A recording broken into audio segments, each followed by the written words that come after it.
चिरैयाकोट मऊ नगर पंचायत क्षेत्र चिरैयाकोट की प्रथम अध्यक्ष स्वर्गीय श्रीमती लीलावती यादव को श्रद्धांजलि देने पहुंचे समाजवादी पार्टी के वरिष्ठ नेता व विधायक शिवपाल यादव ने भाजपा सरकार पर जमकर निशाना साधा। मीडिया से बातचीत करते हुए उन्होंने कहा कि यह सरकार ना धर्म मानती है ना संविधान, यह सिर्फ छापा मारती है, एफआईआर करती है और पिछड़े दलित आदिवासी समाज का उत्पीड़न करती है। लेकिन 2027 में यह सरकार गिरेगी और जनता के सहयोग से अखिलेश यादव उत्तर प्रदेश के मुख्यमंत्री बनेंगे। शिवपाल यादव ने कहा, हम सभी धर्मों का सम्मान करते हैं और संविधान के अनुसार कार्य करते हैं, जबकि भाजपा सरकार समाज को बांटने का कार्य करती है।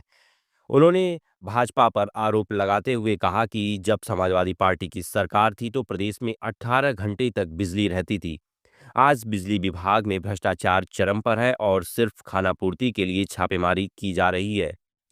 राजभर के बयान पर प्रतिक्रिया देते हुए शिवपाल यादव ने कहा कि जनता सबक सिखाना जानती है और जिन जिन जगहों पर चुनाव हुए हैं वहां जनता ने सिखाया भी है। इस अवसर पर शिवपाल यादव ने नगर अध्यक्ष राम प्रताप यादव के कार्यों की सराहना करते हुए कहा कि राम प्रताप यादव ने चिरैयाकोट को एक नई पहचान दी है।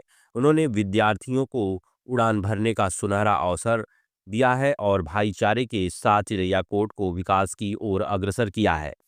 मैं उनके कार्यकाल से अति प्रसन्न हूं और उनके उज्जवल भविष्य की कामना करता हूं। सभा के दौरान स्थानीय कार्यकर्ता और जनसमूह की भारी भीड़ देखने को मिली, जिससे साफ जाहिर है कि समाजवादी पार्टी को चिरैयाकोट क्षेत्र में अब और मजबूत जन समर्थन प्राप्त होगा। शिवपाल जी, केतकी सिंह ने कहा है कि प्रदेश की जनता लाठी में तेल लगाकर अखिलेश यादव को खोज रही है। देखिए, अभी चुनाव आने वाले हैं 27 में, इनको सबको पता चल जाएगा। और देखिए, भारतीय जनता पार्टी के लोग विकास का काम तो कोई करते नहीं, महंगाई, बेरोजगारी, भ्रष्टाचार, इन सभी मुद्दों से भाग रहे हैं। अब भ्रष्टाचार चरम सीमा पर है, तो ये जब इन मुद्दों से भाग रहे हैं, इनके बस यही भाषा है। ओम प्रकाश राज उनको जनता सबक सिखा देगी 2027 के चुनाव। ओम प्रकाश राजभर ने कहा है कि जो कांवरिये मारपीट कर रहे हैं वो सपा के हैं। चाचा आपके बड़े खास भी हैं ओम प्रकाश राजभर। खास, बहुत खास, ज़्यादा खास, और वो इसी तरीके से बात करते हैं।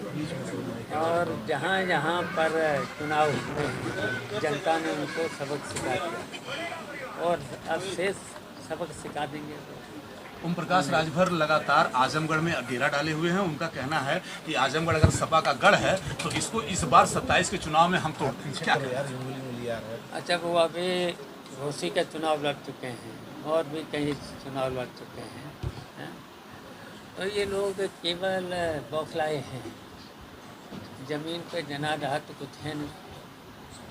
चाचा जी, बिहार में इंदारा से बलिया जाने वाले ओवरब्रिज का निर्माण हुआ जिसमें 5 क्रॉसिंग आती है। AK शर्मा ने मंच से कहा कि समाजवादी पार्टी और पिछली सरकारों ने इस विकास के कार्य में खाई खोदने का काम किया, इस पर क्या कहेंगे? देखिए, समाजवादी पार्टी के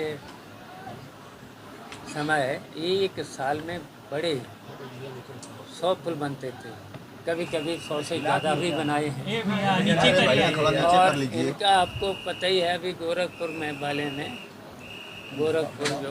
जो पुलों का सुना ही होगा आपने, कितना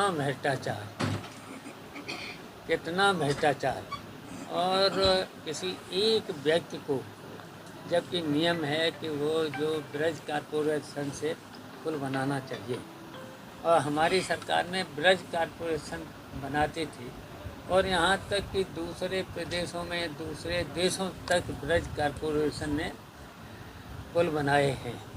और ये जानबूझ करके ब्रज कारपोरेशन नियम भी ये है, नियम की धज्जियाँ उड़ा करके किसी ठेकेदार को, समझ ही रहे, किसी ठेकेदार को, तो ये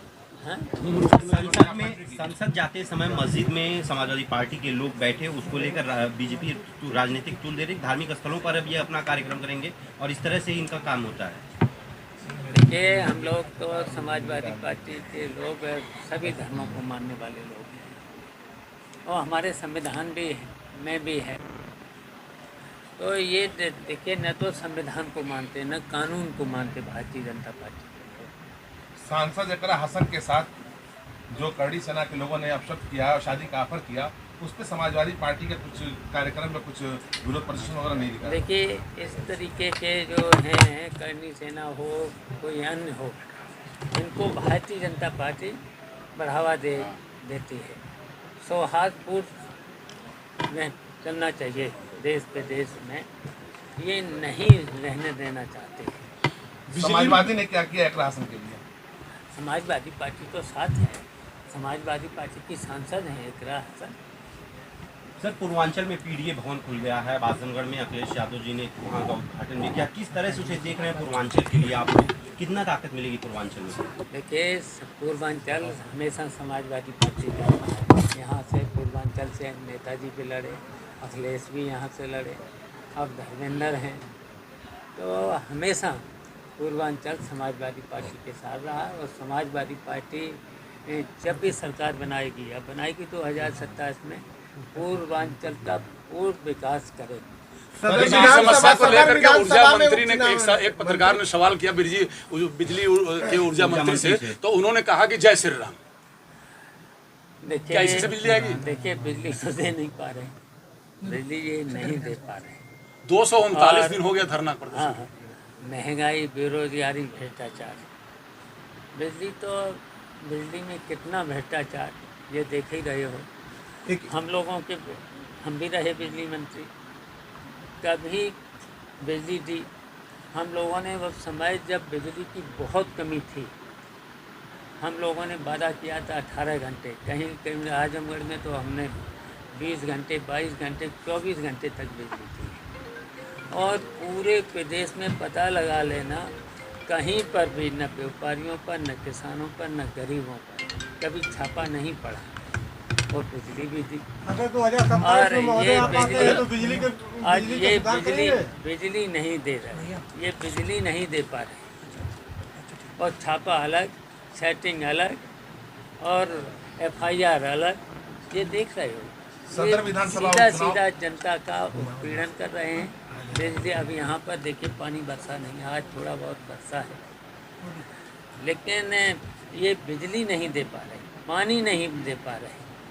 आजमगढ़ के जिला अस्पताल में एक मरीज ऑक्सीजन लगा करके रुके। मऊ सदर विधानसभा सीट पर उपचुनाव होने के आसार, ऐसे में क्या समाजवादी पार्टी अपने प्रत्याशी को उतारेगी या अब्बास अंसारी परिवार के किसी सदस्य को टिकट देगी अपने यहाँ से? देखिए, समाजवादी पार्टी चुनाव लड़ेगी और लड़ाएगी चुनाव। तो अंसारी परिवार के साथ या अपना अलग कैंडिडेट? अब ये तो हमारा राष्ट्रीय नेतृत्व करेगा तय। जिला पार्लियामेंट सेंटर होता है ना, तो वो उसमें बात रखी जाएगी। नहीं, आज आप चेयरमैन राम प्रताप यादव जी के आए, क्या था कारण? देखिए, हम इनके जो पत्नी, धर्म पत्नी माता जी